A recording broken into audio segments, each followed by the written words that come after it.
Sabi sa atin kung sino iimbestigahan ng pulis natin, sino ang arestuhin ng pulis natin. Magandang araw mga kababayan. Pumayag na nga ang Department of Justice na umano'y pwede na pumasok itong mga investigador ng ICC basta't i-comply umano nila ang kanilang requirements bago makapasok sa ating bansa. Yan ang sinabi ni Secretary Boyeng Remulla, mga kababayan po natin, nung in-interview siya sa isang international media. At dito napatunayan natin mga kababayan na talagang nagbago na ang pulisiya ng administrasyon ni Marcos Jr. Mga kababayan po natin. Thursday by Manila's Justice Secretary during an interview with Tokyo-based Kyodo News. Secretary Crispin Remulla says foreign investors may be allowed to gather evidence but should comply with the legal process.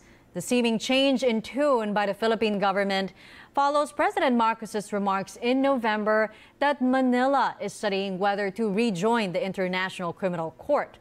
The Marcos government earlier vowed to cease communication with a Hague-based tribunal after it denied its appeal to stop the ICC prosecutor's probe of the anti-drug campaign. Ito na nga mga kababayan po natin, ang sinasabi po natin na walang paninindigan itong si Pangulong Marcos dahil una niya lang sinabi mga kababayan na hindi siya papayag na mag-imbestiga itong ICC, hindi siya papayag na makialam ang mga puti sa ating bansa sa pag-imbestiga lalo na sa issue ng ICC dahil mayroon po tayong sariling justice system. Gumagana po ito mga kababayan po natin. At kapag pinayagan po natin na pumasok itong mga dayuhan sa ating bansa at makialam sa ating hustisya, abay parang inaamin na po natin na mahina yung ating justice system na hindi kayang patunayan ang may kasalanan na mahusgahan sa ating bansa na tila ba pinipili na lang ng ating justice system ang kanyang mahusgahan. So ibig sabihin kung dating presidente hindi kayang husgahan ng ating justice system, dapat ba ay mahihirap lang? Ganun po ba ang ibig sabihin mga kababayan po natin? Dahil pwede naman sila magreklamo sa husgado po natin kung mayroon silang reklamo para sa ating Pangulo, dating Pangulo, mga kababayan po natin. Ngayon, nagbago na at ito na nga ang sinasabi ng ating Pangulo na ito na rin ang sinasabi ni Boyeng Remulla. Ano nga ba ang sinabi ng dating Pangulo? Noong tinanong siya, mga kababayan po natin, nagdadalawang isip pa siya. Ito po ang kanyang naging interview. The Philippines pulled out of the ICC in 2019 during the Rodrigo Duterte administration. Simple lang para sa akin, simple lang naman yung issue yan. Hindi naman siguro tama na ang mga tigalabas, mga dayuhan, magsasabi sa atin kung sino iimbestigahan ng pulis natin, sino ang arestuhin ng pulis natin, sino ikukulong ng pulis natin. Hindi naman siguro tama yon. Dapat Pilipino. Sa tono pa lang ng kanyang pananalita mga kababayan po natin, parang may gusto na siyang ipahiwatig. At ito nga ang kanyang nabanggit mismo sa dulo na napag-isipan niya nga umano na papasukin itong ICC o magre-rejoin po tayo sa ICC. So kapag nag-rejoin po tayo mga kababayan po natin, yun na rin yung ibig sabihin na inaalaw po natin na makikialam itong ICC sa ating bansa. Ang gumagawa niyan. May pulis naman tayo, may NBI naman tayo, may DOJ tayo. Kaya nila yung trabaho niyan. And that's really where the conflict is. Alright? There is also a question, should we return under the fold of the ICC? So that's again under study.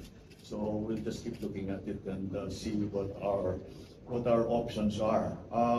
So nabanggit niya na nga mga kababayan po natin, tingnan niya umano yung ating option. So malinaw po mga kababayan po natin na hindi man agad inamin ni Pangulong Marcos na magre-rejoin o papayagan man ang ICC na pumasok sa ating bansa. Pero ito na nga po mga kababayan po natin. Kasi alam naman po natin na dikit ito si Pangulong Marcos at si Boyeng Remulla mga kababayan po natin. Noong announcement, nagkaroon nga ng press con patungkol sa pagpalit ng bagong secretary ng Department of Finance ay nag-usap nga itong si Marcos mga kababayan po natin at itong si Secretary Boyeng Remulla. So sa pagkakataong iyon, posibleng ito na ang kanilang pinag-usapan at bakit nasabi ito ni Boyeng Remulla na papayagan na pumasok itong ICC sa ating bansa, mga investigador papayagan na with makomply lang nila itong mga requirements. So sino ang nagbigay sa kanya ng basbas? Dahil kung ikaw ay sekretary ng Department of Justice, kung ano dapat ang sinasabi ng Pangulo, ay yun din ang iyong sasabihin dahil itong si Boying Remulla bilang sekretary ng Department of Justice, mga kababayan, ay alter ego na rin ng ating Pangulo. So isa lang po ang ibig sabihin, kahit hindi na magsalita itong si Pangulong Marcos, ay ito na ang kanyang gustong ipahiwatig na papayagan na pumasok ang ICC sa ating bansa. Kung ako ang tatanungin, mga kababayan po natin personally, walang problema.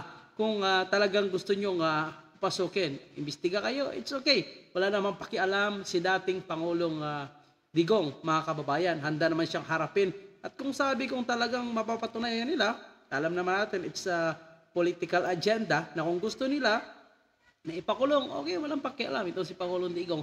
Pero yung ating ipinaglalaban, mga kababayan, ay ang paninindigan ng mga namumuno sa ating bansa. Mga namumuno sa ating bansa ay walang isang salita, walang prinsipyo, walang paninindigan. Sino pa ang maniniwala?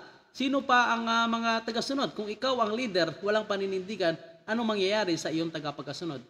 Yan po yung ating gustong ipahiwatig, mga kababayan. Kaya comment na para sa inyong sariling komento, opinion sa loobin sa isyong ito. Maraming salamat at hanggang sa muli.